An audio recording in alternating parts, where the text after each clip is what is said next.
Hey guys, welcome back to another RESK maths tutorial, and in this tutorial I'm going to be showing you guys how parallel and perpendicular lines work and how you can actually calculate them using the equation of lines, which I talked about in a previous video.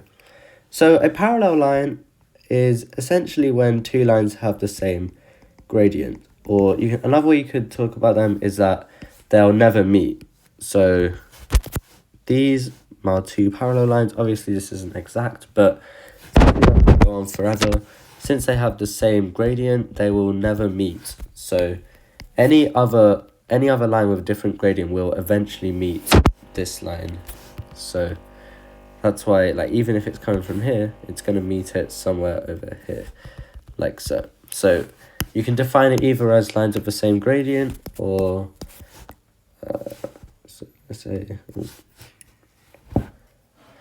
we can either say same gradient,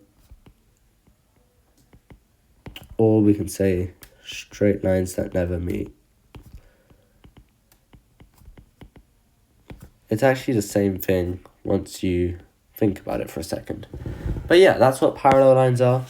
And perpendicular lines, well, those are essentially just, perpendicular lines are essentially just lines which meet at a right angle. So let's show the example here. We have, let me do this in red. So we have one line here and another line there, and these are actually meeting at right angles everywhere, like so. I'm only going to draw one, but they meet everywhere at right angles.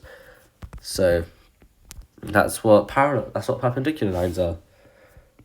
Lines that meet at, let's say 90 degrees to be more precise. Okay, so once we've got the basics of what parallel and perpendicular lines are, we can talk about their equations. So for a parallel line, we can say they have the same gradient. Sorry. And for perpendicular lines, well, we can say the gradient of the two lines will actually multiply to 1. So m of A multiplied by m of B is equal to -1, sorry. So where m represents gradient, m is the gradient. And those are really the only equations you need. So ma equals mb. So those are the equations you need. For parallel lines, ma equals mb, and for perpendicular lines, ma times mb equals -1. And ma is like the gradient of the first line, and mb is the gradient of the second line. But yeah, so let's use this in some questions. Let's say we have find an equation of, let's say, a line parallel to y equals 5x plus 2. So to do this, we need to use our knowledge of equations of lines. In the y equals mx plus c form, we know that this number here, this is actually the gradient. So the gradient of this line is 5. And we know if a line is parallel, then it's going to have the same gradient. So we just need to make any line which has the gradient of 5.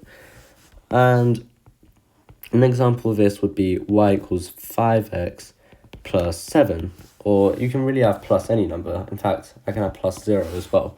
So I'm just going to write plus c, like so, where c is anything. So there we go. And let's say now find an equation of a line perpendicular to y equals -2x plus 7. Okay, so if we want to find a perpendicular line, again, we need to find the gradient of this line. And then remember, the gradient of our new line, the one we want, has to multiply with this to get -1. So let's put this into the equation.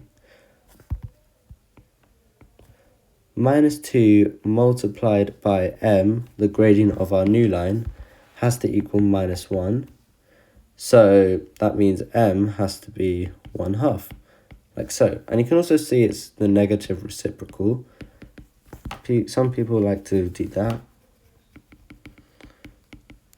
So it's also a negative reciprocal of the original gradient, so minus 2 goes to minus 1 over 2, and then negative, so minus just 1 over 2.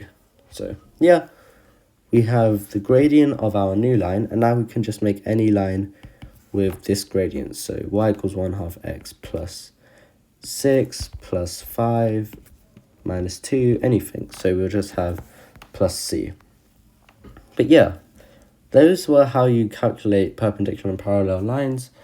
Obviously, if you want to find if two lines are parallel or perpendicular, you do a similar process, but just comparing the gradients rather than finding a new one. But yeah, thanks for watching, and I'll see you guys in a future tutorial. Bye!